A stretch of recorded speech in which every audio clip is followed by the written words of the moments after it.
ಹೊಡಿಕೊಂಡು ಯಾರು ಹೊಡಿಬೇಕು ಫೋನ್ ಇಸ್ಕೊಂಡು ಫೋನ್ ಬಿಡುಗರು ಏನೋ ಮಾಡಿದೆ ಹುಡುಗಿಗೆ ಈ ಕಚಡ ನನ್ನ ಮಗನೇ ಮೊದಲಾಗಿರೋ ಹೆಣ್ಮಗುಗೆ ಗೀಸರಲ್ಲಿ ಕ್ಯಾಮ್ರಾ ಇಟ್ಬಿಟ್ಟು ವಿಡಿಯೋ ಮಾಡ್ಕೊಂಡು ಬ್ಲಾಕ್ ಮೇಲ್ ಮಾಡ್ಕೊಂಡು ಅಲ್ಲಪ್ಪ ಇಲ್ಲಿ ಬಂದ ಕರೆಸ್ತಾ ಇದ್ದಾರೆ ಪಾಪ ಹೆಣ್ಮಗು ಸಾಯಕ್ ಹೋಗಿತ್ತು ಇವತ್ತು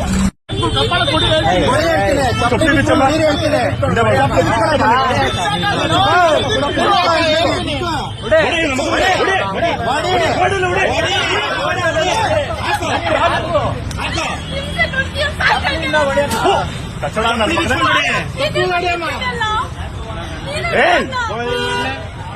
ಕಾನೂನು ಮರ್ಯಾದೆ ಕೊಟ್ಟು ನಿಮ್ಗೆ ಗೊತ್ತೇ ಬೀಳ್ತಿಲ್ಲ. ಪೊಲೀಸ್ ನೀನ್ ಯಾವ ಬ್ಲಾಕ್ ಮೇಲ್ ಮಾಡಕ್ಕೆ ಗುರು ಕಟ್ ಮಾಡ್ರಿ ನನ್ನ ಮಕ್ಕಳು ಹಿಡ್ದಾಕಿದೀವಿ ದಯವಿಟ್ಟು ಮೇಲೆ ಎಫ್ಐಆರ್ ಮಾಡ್ತಾ ಇದೀವಿ ಇಂತ ನನ್ನ ಮಕ್ಕಳಿಂದ ಭಯ ಪಡಬೇಡಿ ಹಿಡ್ದಾಕಿ ಪೊಲೀಸ್ ಇಟ್ಕೊಂಡಿದ್ದ ಕಟ್ಟಡಗಲ್ಲ ನಾಶ ಆಗಲ್ಲ ನಿಂಗೆ ನಾಶ ಆಗಲ್ವೇನೋ ನಿನ್ ಮದ್ವೆ ಆಗಿದ್ಯೇನೋ ಮಕ್ಕಳಿರೋದಾ